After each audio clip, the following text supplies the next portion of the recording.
Study Section 2. Attitudes and Motives for Expansion. Introduction. This study section moves some steps forward from previous section by looking at how the spirit of the Renaissance that characterized Europe during the era under discourse must have considerably shaped the attitude of Europeans towards exploration. Curiosity was a major feature of this period of enlightenment, which marked by the development of an inquisitive mindset. All over Europe, the urge was to fuse with a number of other factors in initiating over 2 centuries of great explorations and exploitations of other people's territories by European states and peoples. This factor remained the major focus of this study section. Learning outcomes. When you have studied this section, you should be able to identify and explain major motives describing the basis of European expansion. Terminology. Nobles, a person relating to or belonging to social class. Lords, a person who acts in a superior and domineering manner towards someone. Motives for European expansion. The desire for wealth, the desire to explore, the desire to spread the Catholic faith to the natives.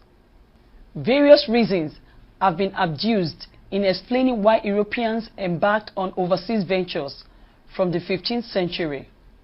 Primary among these are the economic and religious reasons. Before venturing into these two critical factors, it will be pertinent to briefly examine the prevailing attitude in Europe at the time. It is important to note that the Renaissance, which began in Italy, has spread to other parts of Europe at the beginning of the 15th century. A major feature of the Renaissance was the fact that it stimulated a genuine curiosity in the minds of people, and with this came the passion for classical learning.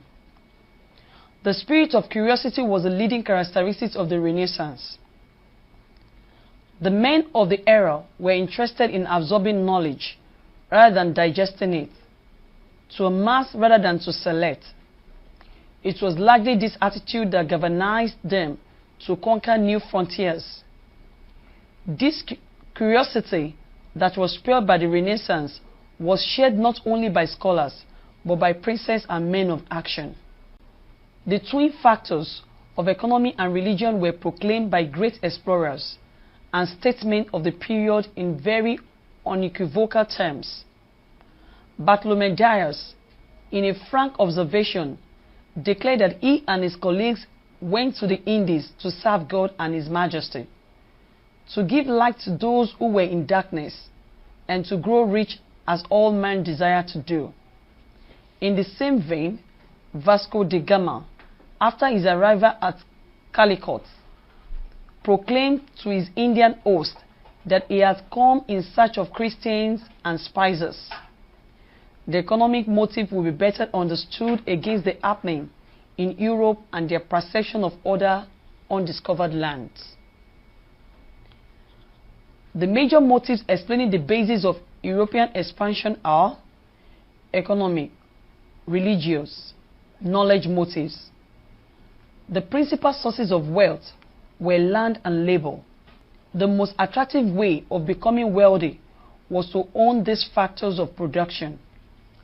However, land and labor in Europe before the 15th century were concentrated in the hands of nobles and kings, who as manorial lords owned lands occupied by a diligent and docile peasantry. Thus, the only opportunity for ambitious men to own or expand their estate was acquisition of land outside Europe.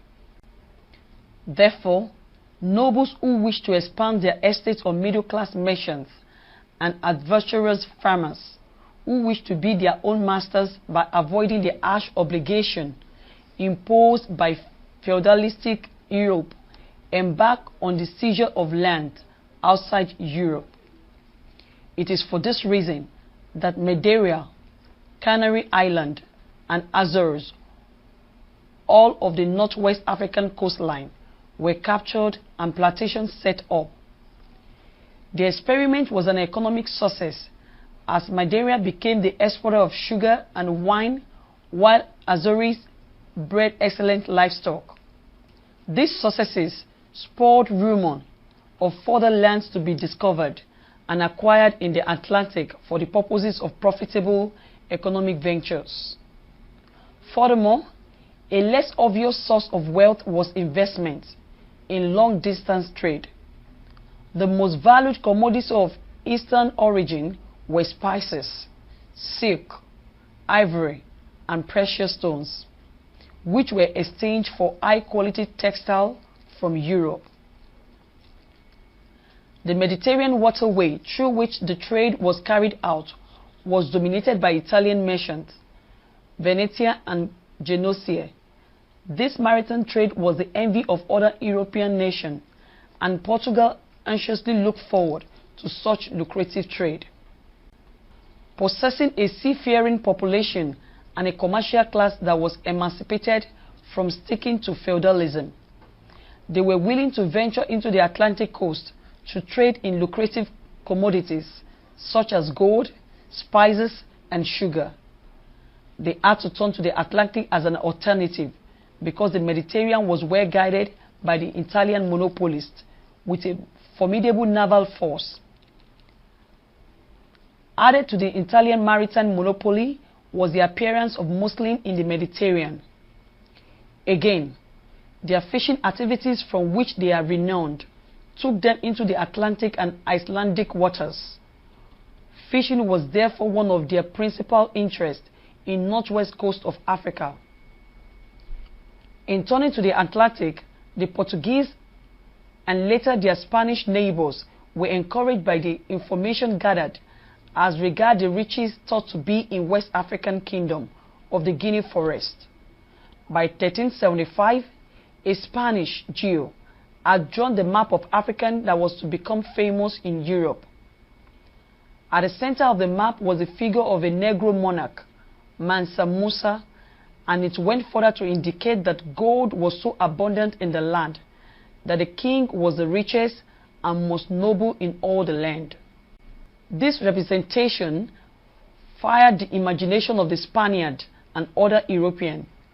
Though gold filtered into Europe, this was through Muslim middlemen who were regarded as hostile. It was therefore the ambition of people like Prince Henry of Portugal to bypass them and get at the source directly. The search of gold occupied a prime place because of its scarcity in Europe. It was therefore felt that a monopoly of a source will automatically bring its wealth and power. The search for an alternative route will therefore imply a change from its caravan source to caravel. Another major motive for European overseas ventures in the 15th century was their religious zeal. This manifested in their desire to check the excesses of the Muslim incursions into areas previously occupied by Europeans, and also the possibility of converting unbelievers to Christianity. Given the Muslim occupation of the Mediterranean and their growing strength, there was need for a reliable ally to match and, if possible, wards off the Muslim menace. The East was seen as a possible place to find such an ally because it was felt that it was populated by Christians. It was believed that Prester John, a saintly Christian ruler somewhere in the East, who had so much riches and very large army, could be approached for assistance against the Muslims. However, when news of a non-existent Prester John in Asia filtered into Europe by the 10th century, it was assumed that he must be somewhere in Africa, particularly Abyssinia. The essence of this legend and its importance to us is that it remained a source of speculation and inspiration for voyages of exploration. It was also felt that Islamic religion will be checked if the Muslims abode along the Mediterranean could be circumvented and attacked from the rear. It is in the light of the above that the voyages were regarded in certain circles as a continuation of the Crusades. Christopher Columbus and Henry Navigator were considerably influenced by this religion factor. Study section summary. In this study section, you have learnt that 1.